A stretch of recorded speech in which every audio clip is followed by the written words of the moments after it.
Okay, this is going to be part 2 of the Amalgamite process. In the first part, we did the first part of the process to get the precious metals into the Amalgamite and remove all of the slag. The slag shown could have represented circuit board debris, crushed up CPUs, black sand from your prospecting operations or dredging. It could be anything.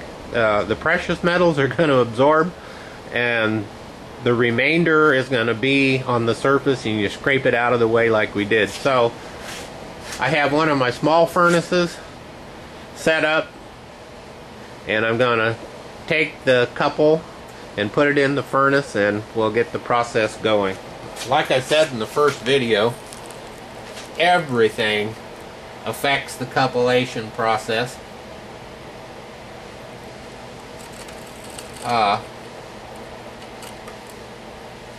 Moisture in the air. The couple is in there. It's going to be right under the torch. It's very humid today. So I did 2 processes last Saturday, and the first one took 50 minutes. Little less than an hour, and the second one took 24. That's the fastest I've ever had. 2 days before that, I had Amalgamite in a couple in the furnace for 2 hours, and it never started to couple. So I light the torch. Try not to blow it out when I close the lid.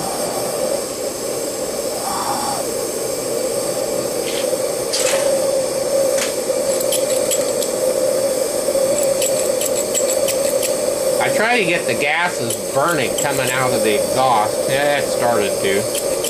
And what it is I think there's so much moisture in the air today that eventually we're actually going to see water vapor coming up out of the top of the furnace. And I've had last week beads of water coming out of the exhaust of the furnace. And see what we're getting. Yeah, we're getting a little film.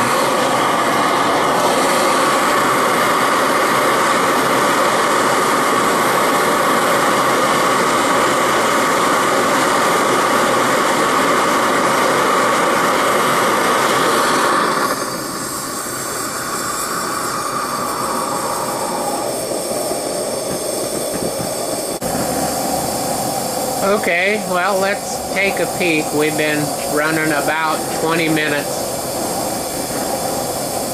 I've still got moisture condensing, but let's see what our process is starting to do. I may have to turn the torch off. It's pretty bright in there. Well, I don't know if you can see, but we've reduced down probably about 15–20% of the volume. That couple was full right to the top. As it cools down, you can see more of the stain. That stain is actually where the Amalgamite has absorbed into it. Now, before it gets too cool, I'm going to close this back up. You can see the puddle in there. It's down almost 1/4 of an inch. Now, I'm trying to get this closed up without it blowing the fire out, and then done it several times. Well, let's take another peek. Boy, I just about gassed myself out of here. I just poured some copper while I was resting, and oh yeah.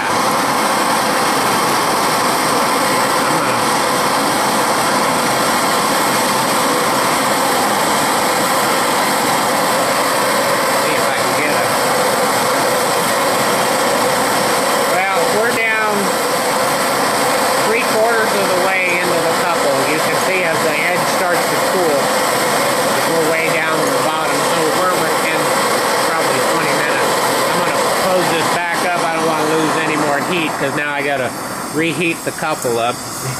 You can see where I used the exhaust port of the furnace to light my oxygen acetylene torch. I have definitely filled it up full of acetylene smoke.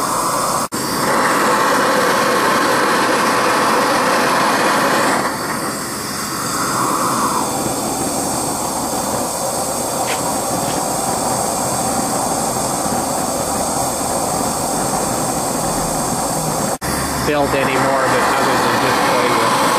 Now we're down to a puddle in the bottom of the couple that's maybe a ½ inch in diameter, so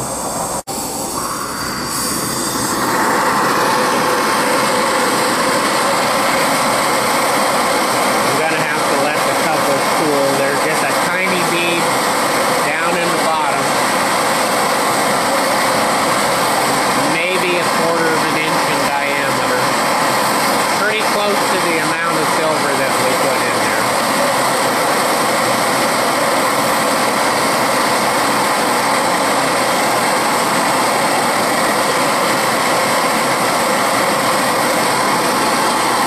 See if we can see it.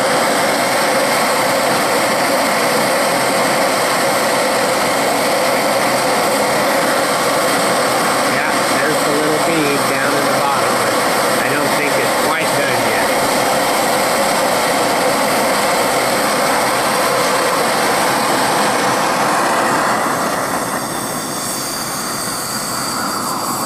A lot of people that do the amalgamite, they just think it's a slam dunk wham bam 5-minute process, and it's not.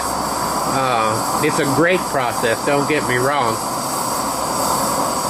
It's just the fact that it takes time and everything affects it.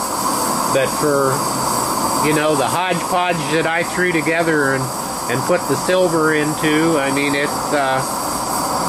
it'll get the silver out of all of that sand and borax and what have you, and do the same with gold and the same with platinum.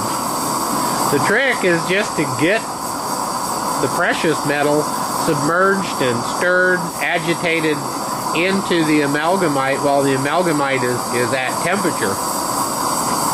There's a lot of chit-chat out on the internet about, quotes, I got my gold and it's stuck in the amalgamite. Well, really, it's not stuck and it's not lost. When it's in the amalgamite, it's still there, and so many things affect it. For one, if a person was using bone ash couples instead of the magnesia couples, I don't know that the process would work as well. I know all I use is the magnesia, and it takes it right down. When I first bought amalgamite, I did about as scientific experiments as I can do, to where I weighed precise amounts of amalgamite and precise amounts of precious metal, and ran the process and then weighed the bead when it was done, and I had a little bit of a loss, but I was using sterling silver. And so the amalgamite process will remove the non-precious metals. You know, copper doesn't oxidize well, but it will oxidize to a degree that the amalgamite cupellation process, when it absorbs into the couple, will remove some of the copper out of the silver.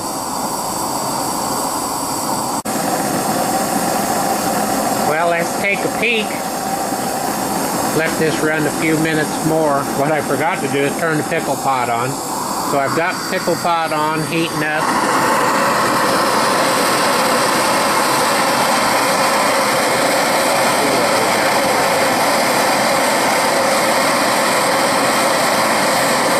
There's the little bead.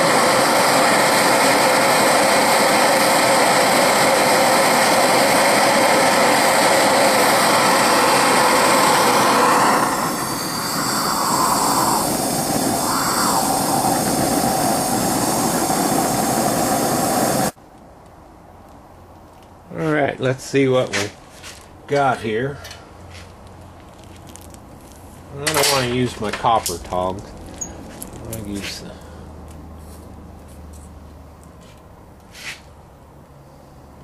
I'm not going to let that I'm going to pour that off into a little couple.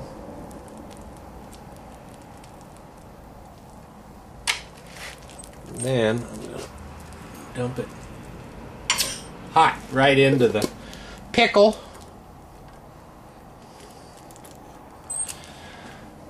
And that's it. That's the process, such as it is.